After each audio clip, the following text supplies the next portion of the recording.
Your news for the state of Tennessee in 10 minutes. Tennessee in 10 is made possible by Tennessee Department of Labor and Workforce Development. Good morning and thanks for joining us. I'm Amanda Hera. A search is underway this morning for the person who killed a 22-year-old along I-24 West in Rutherford County. Drivers are now being asked for dash cam footage that may help with the investigation. The shooting happened Saturday morning and shut down the interstate for hours. The Rutherford County Sheriff's Office says Noah Taylor was shot and killed while driving.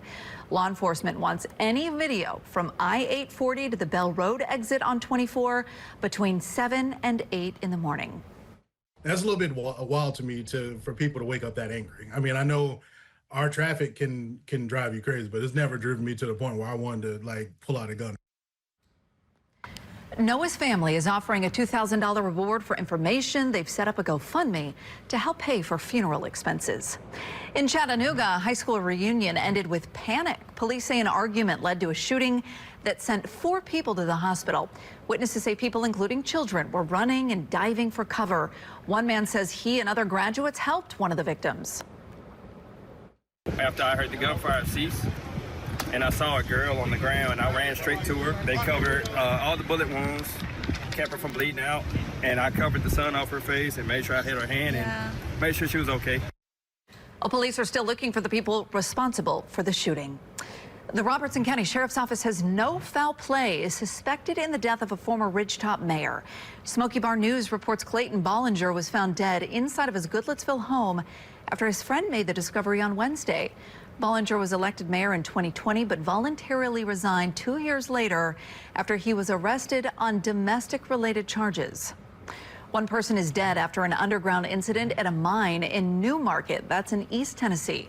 Officers say Nearstar reported an employee had been unaccounted for Saturday morning. In an update this morning, Nearstar says that employee died from injuries related to the incident. All other employees got out of the mine safely. Nearstar says the investigation is ongoing. Well, keep an eye on your bank accounts if you've traveled to West Tennessee recently. 4 card skimming devices were found and removed from various gas stations and ATMs. It was all part of a 2-day search and seizure at businesses across the area. Again, only 4 card skimming devices were found, but officials say just those seizures alone prevented an estimated potential loss of $4.2 million. All right, Stefano, let's talk about the forecast for folks across the state today. And we are still talking pop-up showers and thunderstorms, something that could come with very heavy rain and maybe even a gusty wind through parts of Middle Tennessee and West Tennessee. Just a level 1 out of 5 on that threat scale. No severe threat as we get out into East Tennessee for today. Farther east we are, the more dry time we should end up seeing. This afternoon and this evening, really focused on heavier rainfall. There's not really much of a hail or tornado threat. That's not a concern for us, but any thunderstorm could produce wind gusts up to about 50 miles per hour, maybe even a little more than that. Overall, that's more of an isolated threat. You really get a good look at just how spotty these thunderstorms are going to be through this afternoon, but it's still certainly a day to keep the umbrella handy, even though they're hit and miss. Tomorrow morning, we're starting off dry in the 70s. The afternoon, once again, we have hit and miss showers and thunderstorms. They're all still decently isolated for the most part, so it's not like we're talking widespread drenching rainfall the entire day. But Amanda, this kind of weather pattern is going to stick with us pretty much through the entire week, and it will stay hot and humid with highs in the 90s.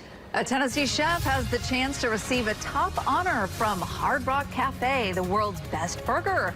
How the chef created this Dolly Parton-inspired meal. That's next.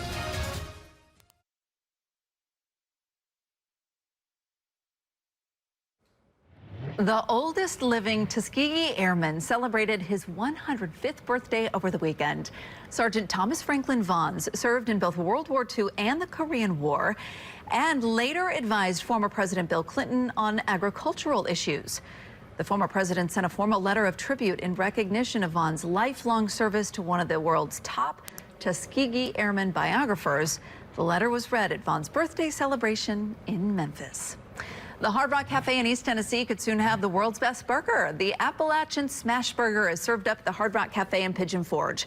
It's inspired by Frances Weeks. She says she thought of her southern roots, creating the burger with pimento cheese, Dolly Parton's fried green tomato, and a barbecue sauce with pulled pork. Voting for the best burger is now underway. Thanks for joining us for Tennessee